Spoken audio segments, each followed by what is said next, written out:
Alors, donc, je m'appelle Olivier Benveniste, je travaille à la Pitié-Salpêtrière à Paris, dans finalement le centre un peu expert pour les myosites en France. On a un équivalent à peu près semblable aux États-Unis, au Johns Hopkins Hospital. Et on a la particularité d'avoir un service et une salle, en tout cas dans un service, où l'on voit que des patients atteints de myosite et beaucoup d'entre vous sont passés me voir déjà, et puis quand vous passez nous voir, vous participez à des programmes de recherche translationnelle. Ça veut dire que je vais vous montrer comment on fait ça. On part des patients, on caractérise bien la maladie, on fait des prélèvements sanguins et on monte des essais thérapeutiques sur la base de la recherche qu'on a menée. Donc je vais vous raconter un peu cette histoire-là, l'histoire des myosites finalement. Et on est en petit nombre, donc vraiment si vous avez envie de m'interrompre ou me poser une question brûlante pendant le truc, n'hésitez pas, vous m'interrompez et puis on en discute. Alors, les premières descriptions des myosites, c'est le 19e siècle. Voilà les deux premiers articles qu'on a pu réussir à retrouver dans la littérature scientifique. Alors le premier, ça décrit très bien, c'est un docteur Potin, un médecin de Necker, une morve chronique de forme anormale. Il y a même une faute d'orthographe dans cet article de 1875. Et ce qui décrit, en fait, morve à l'époque, un vieux terme médical, ça voulait dire inflammation.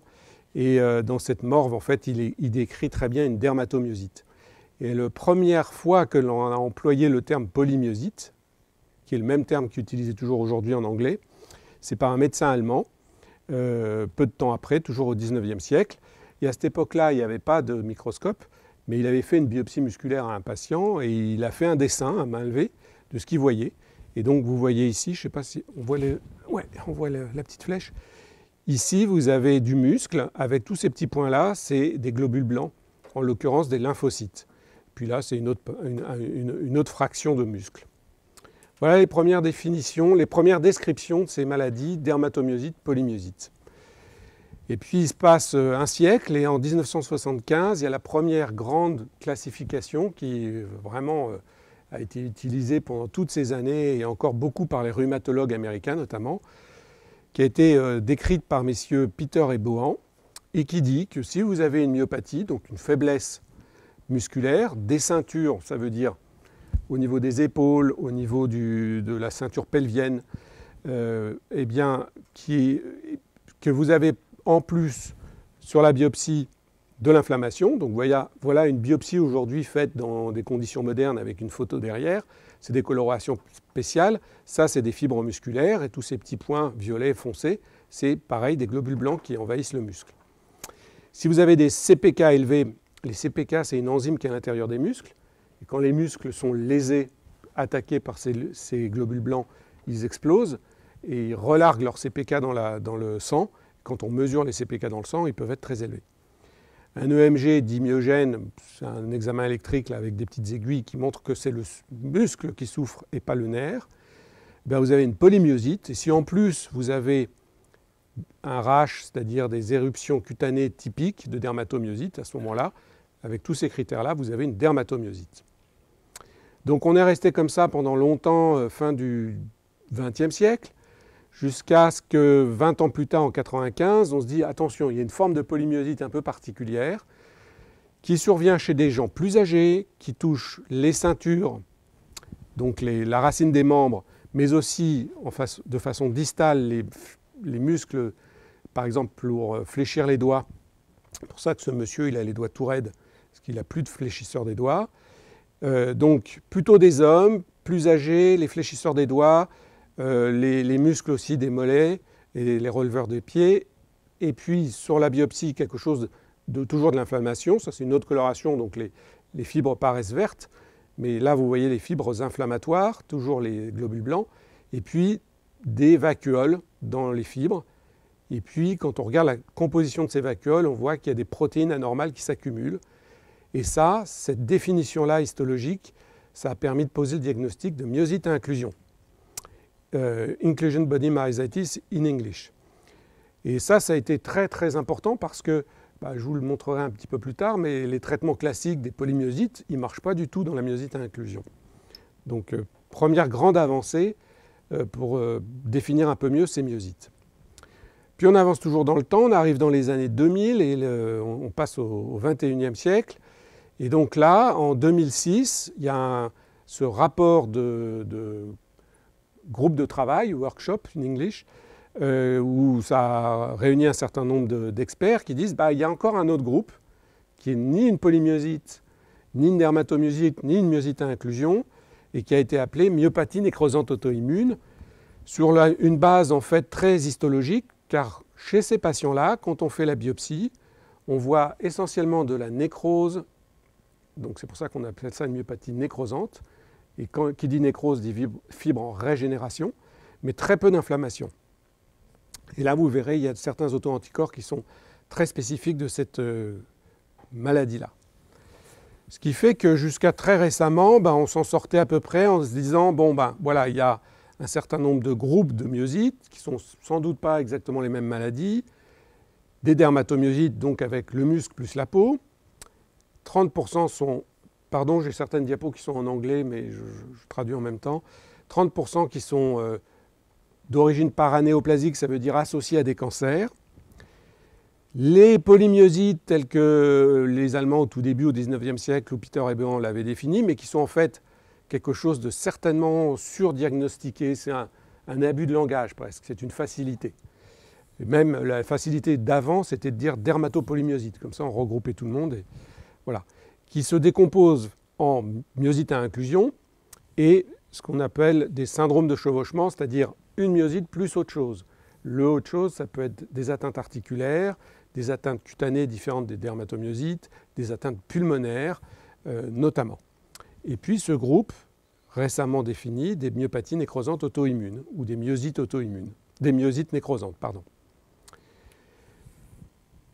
En 2017, un groupe de rhumatologues européens qui a obtenu une bourse importante de l'Europe publie cette nouvelle classification des myosites. Et c'est le groupe d'Ingrid Lundberg à Stockholm, plus plein d'autres collègues au travers de l'Europe. Et ils prennent un groupe de près de 1000 patients avec des myosites, et puis ils prennent 600 comparateurs, c'est des patients avec d'autres myopathies, pas d'origine inflammatoire. Et puis ils regardent le phénotype, c'est-à-dire les signes cliniques des patients. Ils regardent la biopsie pour ceux chez qui c'est disponible. Et ils ont un seul anticorps spécifique des myosites. On va revenir sur ces anticorps, juste les diapos d'après, notamment les anti-JO1. Et ils font des statistiques là-dessus, ils font des tas de calculs statistiques, etc. Et ils accouchent la montagne, parce que ça c'est 10 ans de travail, je ne sais pas combien de centaines de millions d'euros de l'Europe. Et la montagne accouche d'une souris, puisqu'ils reviennent exactement, mais exactement sans aucune nouveauté, aux définitions précédentes. Ils ont les dermatomyosites, juvéniles ou pas, juvéniles c'est quand c'est avant 18 ans ou avant 15 ans, les polymyosites et les myosites à inclusion. Et là-dedans, ils n'avaient juste pas pris en compte les myopathies nécrosantes auto-immunes. Tout ça avec une sensibilité, une spécificité qui n'est pas meilleure qu'avant. Mais voilà, c'est le truc qui fait foi, ça a été redéfini. Et c'est des critères qui sont utilisés par les industriels en ce moment pour monter des essais thérapeutiques. La nouveauté par rapport à ce qui se faisait avant, c'est qu'il y a des aides au diagnostic en ligne. Donc on peut avoir accès, grâce à un site web, à ce calculateur, finalement, qui vous donne une probabilité, parce qu'ils ont fait plein de modèles mathématiques, ils ont fait tourner plein de signes. Et sur l'ensemble de ces signes-là, je ne sais pas si vous les voyez bien, c'est sans doute un peu petit, vous, en tant que médecin, avec votre patient en face de vous, vous cliquez si le patient a ce signe-là ou il ne l'a pas, et ça vous donne une probabilité qu'il ait une polymyosite, une dermatomyosite ou une myosite à inclusion. Alors je me suis prêté à l'exercice et j'ai fait des vrais patients. Par exemple, ce monsieur, là je l'avais fait en anglais, mais bon, je vous traduis, un monsieur de 74 ans qui a un déficit proximal des ceintures, mais aussi une dysphagie, des difficultés à déglutir, qui a des fibres envahies, vous voyez ici des infiltrats inflammatoires qui rentrent dans une fibre, mais sans vacuole, ce qui est une situation assez fréquente dans les myosites à inclusion.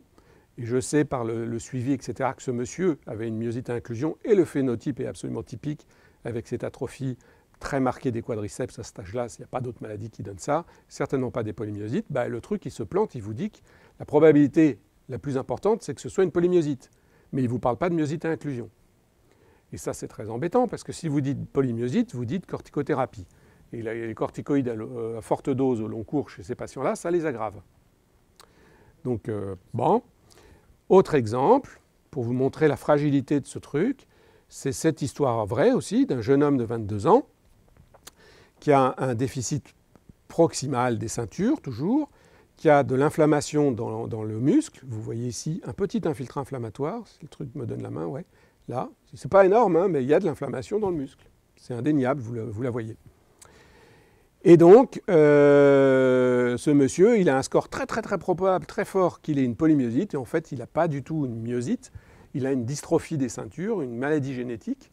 Une maladie génétique, comme toutes les maladies génétiques, c'est des histoires rares. Certaines s'accompagnent d'inflammation, notamment une qui s'appelle la dysferlinopathie. C'est une mutation dans le gène de la dysferline. Et bien, c'est un truc, pour se planter, il n'y a pas mieux, parce que si on prend leurs critères, c'est une polymyosite, donc vous allez traiter avec des corticoïdes. Les corticoïdes ne font rien du tout dans les dystrophies. Donc c'est des gens qui vont recevoir des traitements inutiles. Et avec pas mal d'effets secondaires, vous savez bien que les corticoïdes à forte dose, ce n'est pas une promenade de santé. Bon, donc la classification, il y a encore des trous dans la raquette, c'est pas top. Comment on peut avancer mieux ? Parallèlement à ce travail, qui était très basé sur la description des patients et la description de ce qu'on voit sur les biopsies, il y a des chercheurs qui ont montré année après année, vous voyez, ça commence aussi dans les années 75-76, en même temps que la classification de Peter et Bohan, il y a des chercheurs qui ont mis en évidence dans le sang, dans le sérum des patients atteints de myosite, des auto-anticorps spécifiques des myosites. Et il y en a qui sont spécifiques des dermatomyosites, ils sont en violet, d'autres des syndromes des antisynthétases qui sont en rose, d'autres des myopathies nécrosantes auto-immunes, c'est les anti-SRP et les anti-HMG-CR qui ont été découverts là récemment en 2011, et puis un qui est spécifique de la myosite à inclusion. Bon, très bien, c'est sympa, mais le problème c'est que jusqu'à très récemment, il fallait 3 jours de labo de recherche avec un technicien qui fait ça full-time, et vous aviez les résultats 3 mois plus tard, ou si ce n'est pas 6 mois plus tard, et ça ne nous aidait pas beaucoup dans la pratique de tous les jours, jusqu'à ce qu'il y ait développé par des boîtes pharmaceutiques ou des boîtes d'anticorps, ce qu'on appelle des DOT, myosites, c'est-à-dire des tests qui fonctionnent très simplement comme ça, c'est-à-dire que vous avez une espèce de bande là, où on a mis l'antigène en rapport. Ici, vous avez tous ces antigènes qui sont mis là sous forme d'un point, c'est pour ça que ça s'appelle DOT myosite. Et sur cette bande, dans une espèce de petit récipient, vous rajoutez le sang du patient. Si le patient a des anticorps dirigés contre un de ces antigènes, ça va se fixer dessus. Et après, vous avez un système de révélation qui permet de voir que ce patient, il avait des anticorps anti-MDA5. Et donc ça, c'est facile, c'est robuste, c'est validé. Ça se fait en 2 heures et tous les labos hospitaliers font cette technique. Donc ça a été un progrès énorme puisqu'on pouvait avoir en quelques heures la présence ou pas de ces anticorps. Mais la place de ces anticorps, quelle est-elle? Et ce n'est pas hyper clair dans la communauté scientifique, parce que là vous voyez par exemple ce papier assez récent d'une équipe japonaise et américaine, et ils disent, voilà, on va vous faire une revue exhaustive de tous les anticorps, et alors ils vous mettent les anti-SRP par exemple dans le groupe des polymyosites, les anti-synthétases, tout cela, ils se distribuent entre les polymyosites et les dermatomyosites. Puis il y en a qui sont plutôt dans les dermatomyosites, mais ça a l'air d'être un petit peu dans les polymyosites aussi. Bref, ça ne nous apporte pas grand-chose, ça ne classe pas mieux les patients. Alors comment s'y repérer?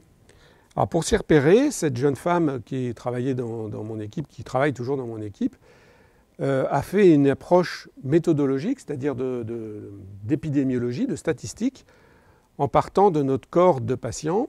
Donc les patients qui sont passés dans le service ont été prélevés et on a pu faire les dosages des anticorps chez eux. Et puis en même temps, on a rempli une base de données en décrivant tous les signes cliniques, tous les signes histologiques sur la biopsie, les auto-anticorps, les CPK, etc. Et Kuberaca, c'est son nom, vient de publier ça il y a une semaine dans une grande revue, puisque ça s'appelle JAMA Neurology, c'est une des revues les plus cotées dans le monde de la neurologie. Qu'est-ce qu'elle a fait? Elle est partie de notre base de données où on avait au départ, c'était un registre avec plus d'un millier, on a 1300 je crois maintenant aujourd'hui, noms de patients qui sont enregistrés dedans. Et puis elle a regardé tous ceux qui étaient bien rentrés avec toutes les données cliniques, avec des bons diagnostics dans la base de données. Donc on passe d'un registre juste avec un diagnostic à quelque chose de beaucoup plus complet. Et puis elle a gardé que ceux qui avaient eu au moins un panel d'auto-anticorps. Et à la fin, elle se retrouve avec 360 puis 260 patients. Et elle demande au grand ordinateur, sur le plan mathématique, de regrouper les patients en clusters sans que nous, on intervienne sur un certain nombre de paramètres qui nous semblaient fondamentaux. Donc on a fait une sélection et on s'est fait aider par les statistiques également. On est parti de 700 données cliniques, âge, sexe, faiblesse musculaire, anticorps, tout ça.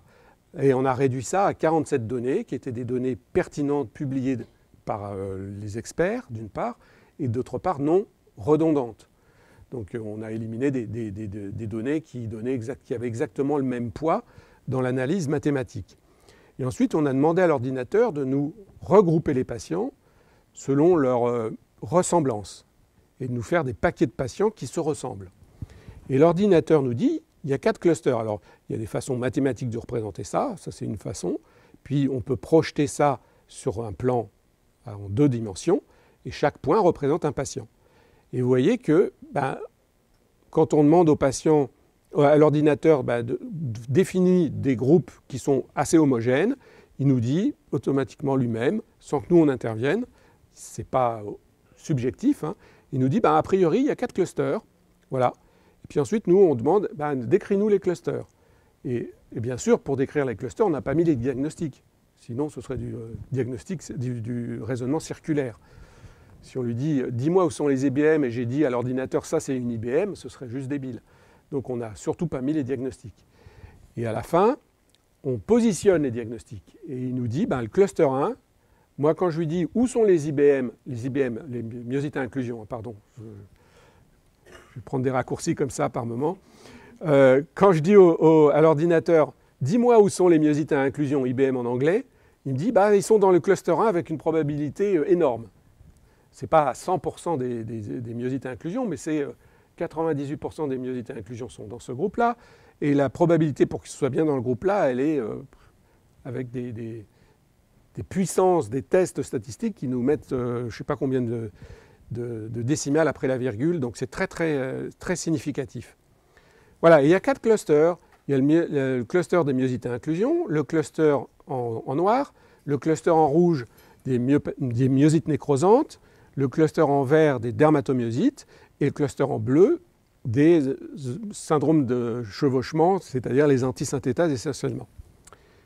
Donc, voilà une classification basée sur non pas avis d'experts et tout le tout team, et puis des discussions à n'en pas finir entre neurologues et rhumatologues, mais juste avec un groupe de patients, un ordinateur sans a priori qui mouline les données et qui vous sort des clusters. Et ensuite, on dit à l'ordinateur, sur ce groupe de 260 patients, tu vas nous dire, tu prends un échantillon, comme ça au hasard, il choisit lui, et tu nous dis quelle est la meilleure stratégie pour arriver au bon cluster, en te trompant le moins. Quels sont les paramètres les plus importants là-dedans? Et ensuite, avec le reste de la population de notre échantillon de départ, il va faire des contrôles, il va remouliner les choses, et puis derrière, on a pris une autre cohorte de patients indépendantes, en dehors de notre service, avec des patients qui venaient d'un peu partout en France. Et peut-être que certains d'entre vous ont participé à ces analyses-là. Et donc, il nous dit, avec 80% presque de probabilité de ne pas se tromper, que finalement, il y a 3 paramètres qui sont hyper importants pour arriver au bon diagnostic, et puis après on affine avec les autres anticorps. Mais par exemple, si vous avez les lésions cutanées de la dermatomyosite, si vous les avez, vous avez une dermatomyosite, ce n'est pas très compliqué. Si vous avez les anticorps des antisynthétases, vous avez un syndrome des antisynthétases. Si tout ça est négatif et que vous avez des fléchisseurs des doigts qui sont très faibles, ben vous avez une myosite à inclusion. Et si vous n'avez rien de tout ça, vous êtes probablement dans le groupe des myosites nécrosantes. Mais là, ce qui est intéressant, c'est que je ne vous parle pas de biopsie. Donc, on arrive maintenant, avec près de 80% d'efficacité, à faire des diagnostics sans biopsie. Ça, c'est pas mal parce que, en se basant sur la clinique, sur les anticorps, et sans la biopsie, on peut faire le diagnostic partout en France. Alors que les biopsies, il y a très peu de centres. Il y a des gros centres qui les pratiquent et c'est très important de les avoir quand la présentation clinique est atypique. Regardez l'histoire du jeune avec un petit peu d'inflammation qui avait une dystrophie. Quand vous n'avez pas d'auto-anticorps, il faut absolument une biopsie et il faut renvoyer les patients vers les centres de référence. À Lyon, qui est quand même une très grosse ville et un très gros centre, il y a une seule biopsieuse qui connaît bien la biopsie musculaire, c'est Nathalie Schlechenberger. Mais en dehors de ça, il n'y a personne d'autre. Donc dans toute votre région, personne d'autre n'est capable de faire cette biopsie. Alors que si vous allez dans un centre plus éloigné de Lyon, que vous avez ces auto-anticorps, que vous avez la clinique, tous les docteurs capables de reconnaître ces patients-là, vous arrivez au diagnostic avec peu de chances de vous tromper. Donc ça, c'est quand même un progrès. Et finalement, ça ressemble à cette catégorisation qu'on avait proposée il y a quelques années avant de faire cette étude, avec beaucoup de patients et de façon sans a priori, mais qui est là, qui est juste l'avis des experts qui signent ce papier, où on dit, ben voilà, on peut catégoriser les patients effectivement en 4 catégories. Le groupe des syndromes de chevauchement, c'est-à-dire myosite plus quelque chose, et c'est souvent du poumon. ILD, ça veut dire interstitial lung disease. Pardon. Et là, vous avez le groupe des antisynthétases, mais aussi le groupe d'autres anticorps qui donnent un syndrome qui ressemble beaucoup à la maladie des antisynthétases. Le groupe des dermatomyosites avec tous ces auto-anticorps-là, qui nous aident beaucoup. Puis certains sont liés à des cancers associés plus que d'autres. Le groupe des myopathies nécrosantes avec les anti-SRP, les anti-HMGCR. Et le groupe des myosites à inclusion avec les anti-CNA. Voilà, donc avec ça, on se repère déjà un peu mieux. Et maintenant, je vais vous expliquer pourquoi c'est important. C'est important parce que notamment, les traitements ne sont pas du tout les mêmes. Et le seront de moins en moins dans le futur. Alors, commençons par la myosite à inclusion. Alors, il y a un certain nombre de critères diagnostiques, mais parmi les critères, il y a le fait que ça survient chez des gens plus âgés, plus souvent des hommes, mais c'est pas beaucoup plus, hein, c'est 52% d'hommes, 48% de femmes. Ça atteint très fréquemment les fléchisseurs des doigts. Donc vous voyez là, en consultation, souvent je fais faire ça aux patients. C'est un petit appareil et on demande de serrer fort. Et normalement, cette dame, à son âge, elle devrait développer au moins 20 kg. Là, elle fait à peine 6 kg. Et vous voyez qu'il y a une amyotrophie importante des muscles qui sont là dans l'avant-bras, qui sont les muscles des fléchisseurs des doigts. Et ces patients, ils n'arrivent pas à faire ce geste-là. Moi non plus, parce que j'ai un doigt cassé là, mais ils n'arrivent pas à bien faire ça. Ça, c'est les fléchisseurs profonds des doigts. Ça, c'est les fléchisseurs superficiels. Donc ça, ils y arrivent bien. Et ils ont les doigts tout raides comme ça. Vous vous reconnaissez, hein. Vous avez les doigts comme ça, et quand on demande aux gens de faire ça, ben souvent ils ont un truc comme ça, ils n'arrivent pas bien. Voilà. Après, ça touche les quadriceps. Les quadriceps, c'est les muscles qui servent à verrouiller les genoux.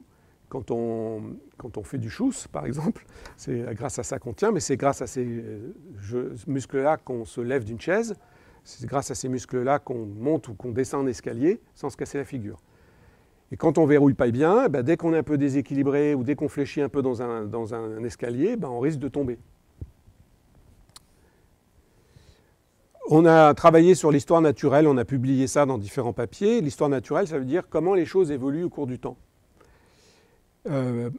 Et on a fait des mesures précises de la force avec tous ces appareils qui sont précis et avec des gens très habitués à faire ces mesures parce que les mesures de la force musculaire, c'est compliqué parce que ça dépend de la volonté des gens. Et si on est crevé un jour, on n'a pas beaucoup envie d'y aller, de donner tout ce qu'on a. Ça dépend de l'examinateur, ça dépend de plein de choses. Donc on peut faire des mesures avec des appareils plus ou moins sophistiqués. Celui-là, par exemple, il vaut très cher. Bon, Ceux-là sont bricolés maison, mais ils sont très sensibles. Puis il y a un test tout bête qui s'appelle le test de marche de 6 minutes. Casse-pied ça. Qui est, on vous fait marcher pendant 6 minutes avec quelqu'un qui vous stimule et on mesure la distance qui est parcourue. Bon, on a fait les mêmes tests chez des gens du même âge, du même sexe, et ça donne le 100%, c'est notre valeur de référence. Et on voit que chez les patients, eh bien, à un temps T, on voit que tous ces muscles sont très touchés, tous les muscles sont très touchés, mais ça touche plus, c'est en anglais, pardon, mais hand grip, ça veut dire les fléchisseurs des doigts, et puis les quadriceps. Donc, ça, je ne sais pas si ça va marcher, mon petit film. S'il ne démarre pas, non. Ça. Donc ça, c'était pour montrer que ces muscles très touchés, et voilà les quadriceps d'un patient, que vous voyez comme ils sont amyotrophiés. Par ailleurs, on peut, et on doit, jusqu'à récemment, faire la biopsie musculaire qui va trouver aussi des choses qui signent le diagnostic avec ces images qui sont bizarroïdes. Ça, c'est des infiltrats inflammatoires qui grignotent une fibre. En fait, c'est des lymphocytes tueurs qui vont manger de l'intérieur des fibres musculaires. Puis, il y a des vacuoles, et dans ces vacuoles, on voit de l'accumulation de tas de protéines, qui sont des protéines qui ressemblent beaucoup à celles que l'on voit dans le cerveau des patients qui ont la maladie d'Alzheimer. C'est les mêmes. Il n'y a pas du tout de lien avec la maladie d'Alzheimer, parce que il n'y a pas plus de chances quand on a une myosite à inclusion de faire une maladie d'Alzheimer, mais c'est des mécanismes communs et c'est des accumulations de protéines qui ne sont pas bien évacuées par le système de poubelle des cellules. Donc elles s'accumulent sous forme dite amyloïde. Ça, c'était pour dire qu'on peut faire le diagnostic à la fois sur ces biopsies et sur les signes cliniques. On avait publié ça avec un collègue à Oxford. Et ça a été, tous ces critères ont été remoulinés assez récemment, en 2014, par un groupe américain qui a revu plein de patients et puis donne des critères assez robustes qu'on utilise tous maintenant pour définir la myosite à inclusion. Voilà. Je passe là-dessus. Mais moi, quand j'étais allé à Oxford dans les années 2000 dans notre cursus, c'est important d'aller faire une année de mobilité, aller voir comment ça se passe chez les autres. J'étais allé chez donc les neurologues qui font de la myologie à Oxford et j'étais surpris de voir que les collègues là-bas, ils ne traitaient pas du tout les myosites à inclusion. Parce qu'il y a quelques études qui ne montraient pas d'intérêt à traiter les patients. Puis je me dis, ils sont gonflés quand même, ils laissent les gens sans traitement. Nous, quand même, on essaye de faire quelque chose. Peut-être que ça ne marche pas très bien, mais peut-être que ça ralentit la maladie, peut-être que... Donc voilà, donc nous, à Paris, globalement, tous nos patients étaient traités par des corticoïdes, des immunoglobulines, de l'Immurel, du méthotrexate. Vous avez ici le pourcentage de patients. Et tous les patients d'Oxford, globalement, ils étaient pris en charge comme des dystrophies, des maladies génétiques, par juste de l'aide, du soutien, de l'aide pour lutter contre le handicap et de la kiné. Et nos patients, en moyenne, ils étaient traités 3 ans et demi avec tous ces traitements. Et à la fin, on a comparé nos patients qui avaient été traités et les patients qui n'avaient pas été traités. Et sur un certain nombre de facteurs, donc on voit que sur, par exemple, le taux de CPK, il n'y a pas de différence entre les deux groupes.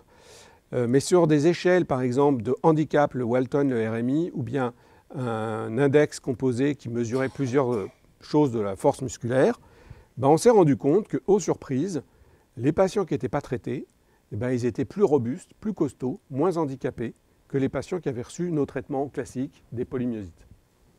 Alors là, douche froide, donc vite on a commencé à arrêter de traiter nos patients, déjà, et pas persister à vouloir à tout prix faire des escalades de traitement et continuer. Et on voyait aussi qu'il y avait une tendance à aller plus vite vers la chaise roulante chez ceux qui avaient reçu des traitements. Bon. Puis on a demandé aussi aux statistiques qu'est-ce qui influe la vitesse de progression de la maladie. Parce qu'on stratifiait les patients chaque fois qu'on les voyait. Ceux qui étaient décédés, ils étaient décédés et on revenait dans les dossiers. Mais tous ceux qui étaient vivants, et c'était la grande majorité, on revenait sur les premiers signes et les patients nous racontaient bien. La première fois, c'était bien avant qu'on fasse le diagnostic, 5 ans en moyenne. Ils nous racontent que, par exemple, ils n'arrivaient pas à se relever de la position accroupie en faisant du jardin. Les gens un peu friqués, souvent ils me racontent qu'ils tombent au ski au début, ils ne comprennent pas pourquoi alors qu'ils ont toujours fait du ski. D'autres me racontent que c'est la marche du bus, quand ils vont en sortie avec le groupe, ils n'arrivent pas à monter cette fichue première marche parce qu'elle est haute. Des trucs comme ça qui accrochaient leur mémoire et ils me racontaient ça. Donc ça, on mettait une date à peu près à ça. Puis ensuite, les choses se dégradent tout doucement. Puis ils commencent à utiliser une canne. À ce moment-là, souvent, ils ont consulté, ils ont fait la biopsie, on arrive au diagnostic. Puis après, ils utilisent 2 cannes. Puis après, ils utilisent le déambulateur. Puis après, ils utilisent le fauteuil roulant de façon non permanente, etc. Donc avec ça, on avait une cinétique de progression de la maladie avec ces différentes étapes. Et on a regardé qu'est-ce qui influait la vitesse de progression de la maladie. Et on a vu qu'il y avait 2 choses, c'était l'âge et les traitements, une fois de plus. C'est-à-dire que quand on était plus vieux, la maladie avançait plus rapidement que les gens qui avaient moins de 60 ans au moment des premiers signes. Et puis évidemment, quand on a plus de 60 ans au départ, on va plus vite vers la mort. Ça, c'est une règle constante qu'on soit malade ou pas.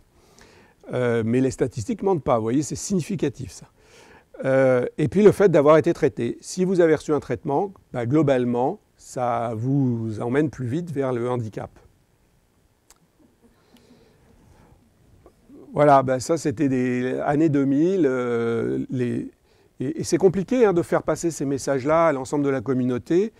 Voilà. En revanche, sur la survie, c'est comme la population générale, c'est-à-dire que ce n'est pas une maladie létale. Ça, c'est une courbe de survie, c'est un test statistique pour voir quelle est la probabilité de mourir. Et vous voyez que l'âge de décès, l'âge médian de décès, à 81 ans passés, c'est comme la population générale. Donc des gens très handicapés peuvent être emportés par leur maladie in fine, comme d'autres maladies neuromusculaires, mais en général, ils n'ont pas le temps d'atteindre cet âge-là et ils sont rattrapés par leur âge avant. C'est-à-dire qu'à 80 balais, on peut mourir d'un AVC, d'un infarctus, d'un cancer, de n'importe quoi, comme la population générale. Alors je vous ai dit, il y a un anticorps qui est arrivé assez récemment, qui s'appelle les anti-CNAA, qui, en fonction des tests, ce n'est pas encore bien standardisé, c'est entre 60 et 30% de la population des gens avec myosite à inclusion qui ont ces anticorps-là. Est-ce que ça a une conséquence? Est-ce que c'est vraiment une aide au diagnostic? Pour le moment, on ne l'a pas en routine, donc ça nous aide peu. Le diagnostic est assez facile quand on a l'habitude avec rien que l'aspect clinique, avec cette atteinte des fléchisseurs des doigts, les troubles de la déglutition, les quadriceps, tout ça. Mais on a participé à une grande étude avec plein de collègues européens et on a regardé la survie. Finalement, la seule chose qui était différente entre les 2 groupes, les gens qui avaient les anticorps et les gens qui ne les avaient pas, c'était la survie, avec une maladie sans doute un peu plus grave puisque les gens mouraient un peu plus vite quand ils avaient des anticorps. Mais on est encore dans des âges assez extrêmes. Donc ce n'est pas des choses très flagrantes tout ça. Bon, donc je vous ai dit, les traitements classiques, ça ne marche pas. Alors qu'est-ce qu'on peut faire? Alors pour faire ça, il faut revenir à la recherche un peu fondamentale et essayer de comprendre la maladie. Donc je vous dis, les patients, ils arrivent, on les voit, on les examine, on remplit la base de données, on prend du sérum, puis on prend des globules blancs. Et on analyse les globules blancs, on regarde l'immunologie de leurs cellules. Et ce qu'on a vu, c'est que dans les myosites à inclusion, ça c'est Yves Allenbach, là, mon bras droit, futur professeur dans le service, qui avait mené cette étude, il a regardé par des techniques, peu importe lesquelles, et on en a d'autres aujourd'hui encore plus sophistiquées, mais qu'est-ce qui composait le groupe des globules blancs? Qu'est-ce qui était anormal dans les globules blancs des patients? Et il a vu qu'il y avait un sous-groupe de lymphocytes cytotoxiques tueurs, très augmenté par rapport aux gens du même âge et du même sexe, que ces lymphocytes-là, ils étaient hyperactivés, ils étaient capables de sécréter de l'interféron gamma, peu importe, et que par ailleurs, ces lymphocytes-là, qui sont les effecteurs, ceux qui attaquent le muscle, ils étaient peu contrôlés par d'autres lymphocytes, qui s'appellent les lymphocytes T régulateurs, qui eux sont en déficit. Alors ils sont en déficit dans le sang probablement parce qu'ils vont dans le muscle pour essayer de calmer le jeu des lymphocytes tueurs. Mais ils n'y arrivent pas. Les lymphocytes tueurs sont plus forts que les lymphocytes régulateurs. Ensuite, on a fait un modèle chez la souris où on a essayé de reproduire, ce n'est pas du 100%, c'est un modèle, peut-être un piètre modèle, mais c'est un modèle quand même, la myosite à inclusion chez la souris. En tout cas, sur le plan immunologique, ça y ressemble pas mal. Pour ça, on immunise des souris avec une des protéines majoritaires du muscle, parce qu'on pense bien que l'antigène qui déclenche la myosite à inclusion, il est dans le muscle. Donc, on immunise, on vaccine des souris avec cet antigène-là. Et on obtient des infiltrats inflammatoires et on obtient des fibres envahies. Et ça, les fibres envahies, on voit ça que dans la myosite à inclusion. Pour autant, même si on utilise des vieilles souris, on ne voit pas de vacuoles. On n'arrive pas à induire les vacuoles, ça on n'y est pas arrivé. Et plus fort, si on prend des souris qui ont été immunisées, on les sacrifie, on prend leur rate. La rate, c'est un organe plein de lymphocytes. Donc c'est un concentré de lymphocytes. On prend plein de lymphocytes et on réinjecte ces lymphocytes à une souris qu'on a irradiée pour casser son système immunitaire. Donc à ce moment-là, la souris irradiée, elle va refaire son système immunitaire grâce aux lymphocytes de la souris à qui on a pris la rate. Chez la souris irradiée, boum, on déclenche une myosite. Donc des infiltrats inflammatoires dans le muscle avec des fibres envahies de nouveau. Et on s'est dit, qu'est-ce qui pourrait marcher dans tout ça? Et je vous passe une longue histoire parce que ça a été 10 ans de développement. On avait eu d'autres idées au départ. Puis finalement, il y a eu un candidat qui est la rapamycine qui nous a semblé intéressant. Et chez nos souris, en tout cas, ça a un effet dose dépendant, c'est-à-dire que plus vous mettez de rapamycine et plus vos souris sont costauds, chaque point là représente une souris, plus vous mettez de rapamycine 1 mg ou 3 mg par jour, quand vous les nourrissez, vous mettez la rapamycine dans l'eau des souris, hein. Donc elles boivent ça, elles s'immunisent comme ça, elles se traitent comme ça. Plus vous mettez de rapamycine et plus les infiltrats inflammatoires dans le muscle diminuent. Et puis ça préserve les lymphocytes T régulateurs, c'est ce qui est montré ici. Et puis par ailleurs, la rapamycine, c'est la seule autre molécule qui ait une action dans les modèles murins de maladie d'Alzheimer, qui fait que les souris vivent plus longtemps et qui fait que les souris sont plus intelligentes. Il y a des tests pour mesurer l'intelligence des souris, hein. C'est des labyrinthes et pour qu'elles trouvent leur bouffe. Et, voilà. Et quand elles sont agiles, elles trouvent très rapidement. Et quand elles ont la maladie d'Alzheimer, elles ne savent plus où elles sont. Elles tournent en rond et elles n'arrivent à rien. On les traite avec la rapamycine et elles se repèrent. Et ça marche parce que quand on fait les sacrifiés en regardant leur cerveau, on voit qu'il y a beaucoup moins d'agrégats amyloïdes dans le cerveau. Et comme je vous ai dit, s'il y a le même mécanisme dans le muscle que dans le cerveau, on s'est dit peut-être que ça va marcher aussi dans le muscle. Et ça, c'est parce que ça relance l'autophagie, ça relance les mécanismes qui servent de poubelle aux cellules. Donc, sur cette base-là, on a reçu un financement de l'INSERM d'une part, mais derrière beaucoup de l'AFM. Donc quand vous cotisez à l'AFM, ça sert à ça par exemple. Et donc l'AFM nous a financé via l'INSERM un essai où on a pu traiter 44 patients, 22 avec la rapamycine, 22 avec un placebo. Donc un placebo, c'est complètement pareil que le traitement. Et ni les docteurs, ni les patients ne savaient ce qu'ils recevaient. On a traité les gens pendant 1 an et on a fait plein de mesures au bout d'1 an. Alors, on a fait par exemple des mesures de la force du quadriceps parce qu'on s'était dit ça semble intéressant puisque ça diminue plus que le test de marche. Enfin, le test de marche de 6 minutes diminue beaucoup, mais quand la force du quadriceps est en dessous de 40% de la normale. Mais au-dessus, si on a quelqu'un qu'on inclut dans l'essai qui a 60% de sa force, peut-être qu'on ne verra pas grand-chose si on regarde juste le test de marche de 6 minutes. En fait, notre raisonnement était un peu débile et ce n'est pas comme ça que les choses se sont passées. D'abord parce qu'on a inclus que des patients qui avaient moins de 40%, le hasard a fait ça. Puis ensuite, on avait tas d'autres mesures pour regarder, pour apprécier l'efficacité. Je vous passe les détails.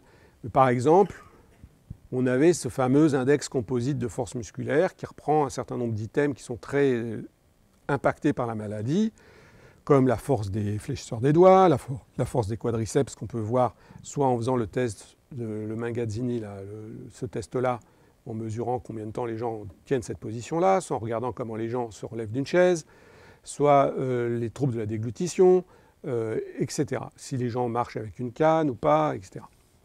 Il y a d'autres échelles qui ont été mises au point par des Américains, qu'on a utilisées aussi. Et on a comparé, on a fini l'essai maintenant, et il n'est pas encore publié parce qu'il nous reste encore des choses à analyser, mais l'article est prêt et ça va très vite partir. Et on a comparé donc nos 22 patients qui ont reçu la rapamycine à nos 22 patients qui ont reçu le placebo. À J0, au jour initial, quand on a commencé le traitement, sur tous ces paramètres, il n'y avait pas de différence entre les deux groupes. La randomisation, le fait qu'on ait tiré au hasard les patients pour être dans un groupe ou dans l'autre, fait qu'il n'y a pas de différence significative entre les deux groupes.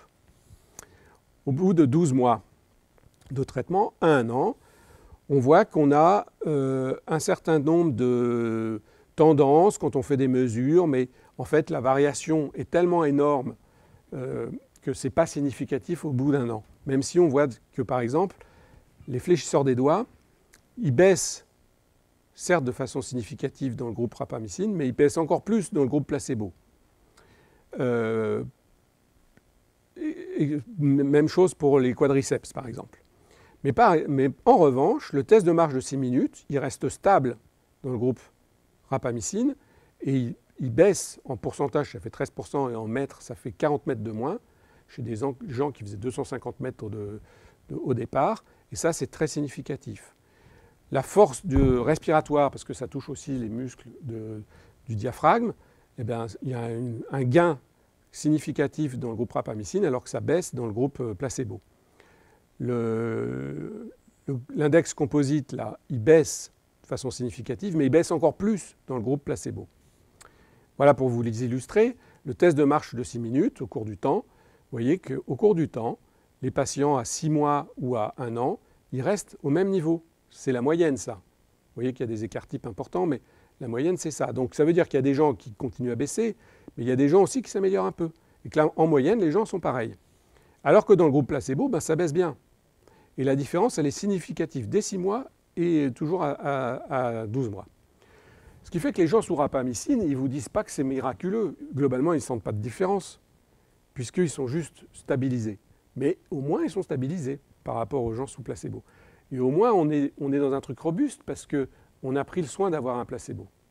On n'est pas dans le subjectif, l'appréciation comme ça. On était en aveugle, et les statistiques nous disent ça. Et puis, il y a d'autres paramètres qui vont dans le même sens, puisqu'il faut avoir plus qu'une mesure. Sinon, ça peut être par hasard qu'il y a une mesure qui soit positive. Par exemple, l'échelle HAQ, qui est très validée dans les maladies neuromusculaires pour mesurer les handicaps, eh ben, ça nous montre que les patients, au bout d'1 an de traitement, ils sont significativement plus handicapés dans le groupe placebo que dans le groupe rapamycine. On a fait des IRM quantitatives avec des processus très compliqués et très sophistiqués pour aller mesurer la graisse dans le muscle, parce que quand le muscle est lésé, il est remplacé par de la graisse, et il devient tout blanc, comme vous voyez là. Là, vous avez un quadriceps, vous voyez, il est très, très, très blanc, alors qu'un muscle normal, il est noir. Donc on peut, comme ça, mesurer muscle par muscle le remplacement musculaire par de la graisse. Ben, on voit que dans le groupe placebo, ben, les choses s'aggravent au bout d'1 an, la graisse progresse, et dans le groupe rapamycine, ça reste stable. Donc, c'est le premier essai qui montre une différence. C'est la première fois qu'il y a un essai contre placebo qui montre qu'il se passe quelque chose, enfin. Et dans la myosite à inclusion, donc on a des choses significatives sur le test de marche de 6 minutes, sur le poumon, sur la force des muscles pulmonaires, sur l'index composite de force musculaire pour les myosites à inclusion, sur l'échelle HAQ de handicap, sur les IRM musculaires. C'est au prix d'une certaine toxicité. Il y a des patients qui ont dû arrêter. La rapamycine, ce n'est pas anodin. C'est beaucoup moins toxique que les corticoïdes à forte dose, mais quand même. On a des patients qui ont eu des œdèmes dans les jambes, qui ont eu des ulcères embêtants, qui ont eu des pneumonies bizarroïdes. On a dû arrêter le traitement pour un certain nombre, mais la vaste majorité supporte très bien.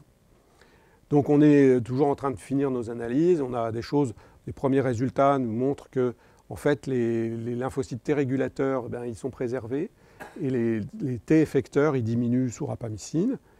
Et on est en pleine discussion avec le groupe américain TMA, The Myositis Association, parce que les Américains sont très jaloux puisqu'ils ne peuvent pas avoir accès au traitement, ils ne peuvent pas être remboursés pour ça, parce que l'essai n'est pas encore publié, etc. Donc on essaie de monter un deuxième essai de confirmation avec d'autres pays d'Europe, avec l'Australie et les États-Unis.